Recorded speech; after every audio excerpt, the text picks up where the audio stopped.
Bonjour les gens, ça marche, ok. Bonjour les gens. Tirage pour ce week-end. Ce week-end, on sort du portail, enfin on est dans le portail, et puis on est dans la pleine lune en poisson. Ok. Alors on va prendre quelques cartes ici avec The Muse, tarot de Chris Anne. On va prendre quelques cartes, on va en prendre 4 en fait. Ok, d'accord.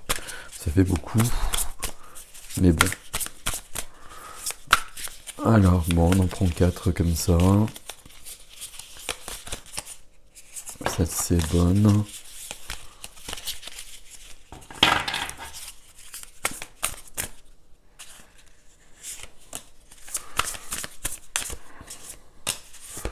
Et, ah pardon.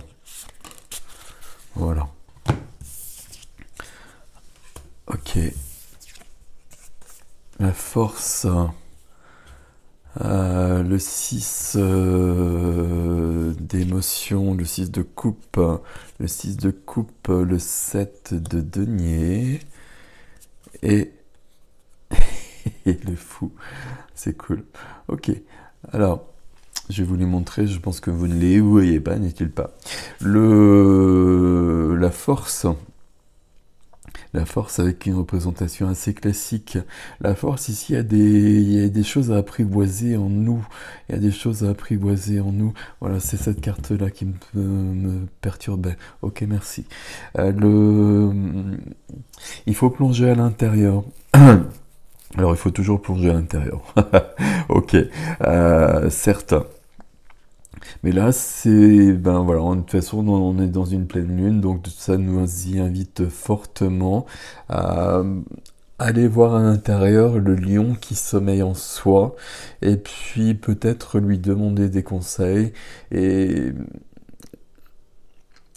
j'aime pas le terme apprivoiser, mais voilà, lui demander des conseils, discuter un peu avec ce qui en soi est ok, et puis ce qui en soi est peut-être moins ok justement. Et puis ben, voir comment ce qui est pas ok peut un peu s'ouvrir et puis nous emmener un peu plus loin. Et alors quand je dis nous emmener un peu plus loin, c'est nous emmener vers plus de je la mettrai pas. Nous emmener vers plus d'épanouissement. Moi, c'est toujours le but du jeu. Plus d'épanouissement, plus de bonheur. Le reste, on s'en fout. Ok. Le 7 de denier. 7 de denier, ici, il y a bien cette notion de bilan, d'évaluation, de réflexion à poser, de voir, tandis que le soleil disparaît, donc on est en Bretagne, hein, donc voilà, d'une seconde à l'autre, tout change. Donc le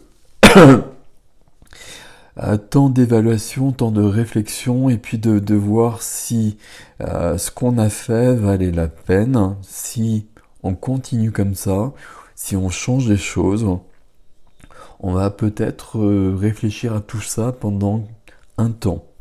Alors pendant un temps, peut-être un week-end, bah, c'est suffisant, c'est amplement suffisant pour se poser ces genres de questions. Mais peut-être qu'on a engagé des grandes actions, des grandes réflexions, des grands changements, et puis depuis longtemps. Peut-être qu'on a choisi une direction. Et puis là, on va réfléchir à tout ça. Est-ce que c'est ok? Est-ce que ça va? Est-ce que ça marche? Est-ce que ça me donne surtout ce que je veux? Est-ce que ça me rend heureux, heureuse? Est-ce que, donc, si c'est le cas, je continue? Si c'est pas le cas, est-ce que je modifie quelque chose ou est-ce que je change tout?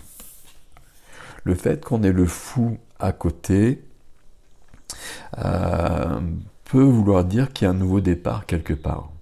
Un nouveau départ quelque part. Je suis désolé pour ce... Voilà. Voilà. Par rapport à cette réflexion, par rapport au fait d'aller voir à l'intérieur, la résultante, visiblement, c'est quand même de passer à autre chose, de commencer un nouveau chapitre, de trouver une sorte d'insouciance. L'insouciance, pour moi, c'est plutôt de l'intégrité. De l'intégrité parce qu'on est allé voir notamment peut-être des peurs, des défaillances que l'on a tous, des failles, Et c'est ok, sinon on ne serait pas humain, mais il ne faut pas que ça nous empêche d'être bien dans notre vie. Et peut-être que c'est le cas ici. Peut-être qu'on a besoin d'autre chose, peut-être qu'on a besoin d'aller plus loin.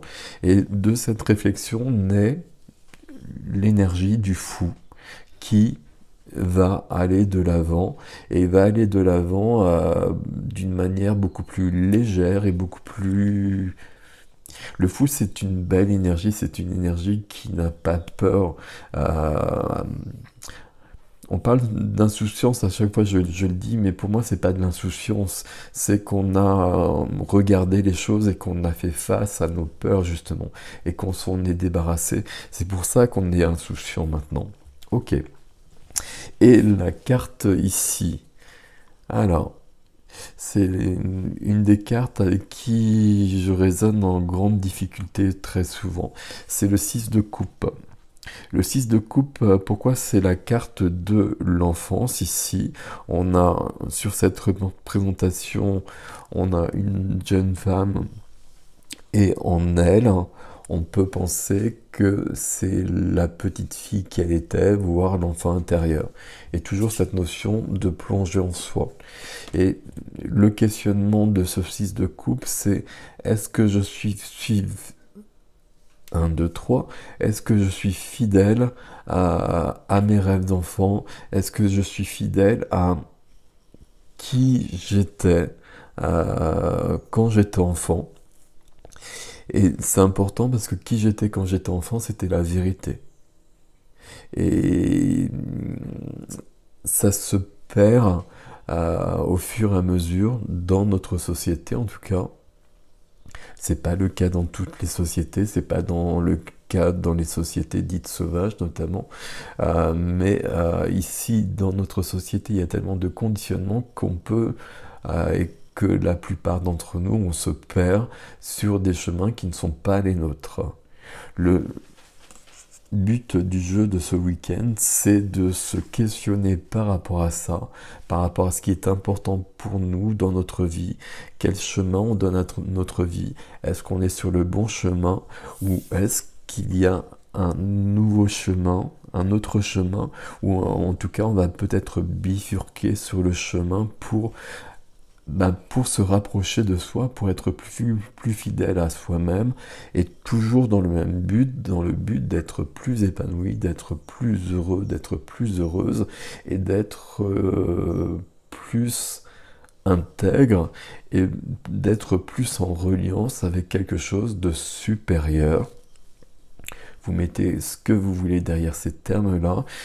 Pour moi, quand je mets quelque chose de supérieur, c'est tout simplement moi sur une autre dimension et sur quelque chose de plus pur et de plus apaisé, apaisant et de plus grand. Voilà pour ces énergies. Prenez soin de vous, passez un beau week-end.